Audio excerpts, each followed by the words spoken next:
MERCनी 9वा संच देण्याच्या बाबतीमध्ये त्या ठिकाणी महाराष्ट्र निर्मितीला सुचवलेलं होतं।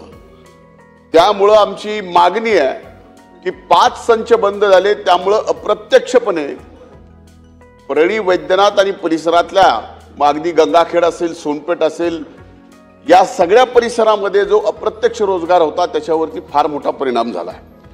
त्यामुळे 9व्या संचाची या ठिकाणी आमची मागणी आहे। आणि 9वा संच देताना जे उत्तरामध्ये दिले गेले की पाणी नाही आहे। अध्यक्ष महाराज, लोणी सांगवी हे बॅरेज झालं, या बॅरेज वरून थर्मल पॉवर स्टेशनला पाणी आणण्यासाठी हे बॅरेज झालं। हे बॅरेज 2008 ला मंजूर झालं। आता 15-20 दिवसात त्याचं काम पूर्ण होईल। ते पाणी सुद्धा या ठिकाणी थर्मल पॉवर स्टेशनला मिळेल। आता 17 LMT पाणी अगदी काही दिवसामध्ये जे नगर परिषदेचा सेवरेज ट्रीटमेंट प्लांट आहे त्या प्लांट मधून सुद्धा वापरण्यासाठी थर्मलला पाणी मिळू शकतं। दुसऱ्या हँडी उत्तरामध्ये दिलंय की कोळसा महाग पडतो।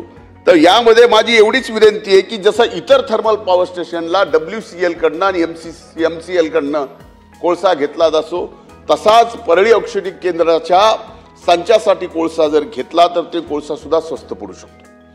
त्यामुळे 9वा संच सुद्धा फिजिबल आहे। तुम्हाला जागा घ्यायची गरज नाही, कारण 6वा, 7वा आणि 8वा संचाची भूसंपादन करत असताना 9व्या संचासहित भूसंपादन केलेलं आहे।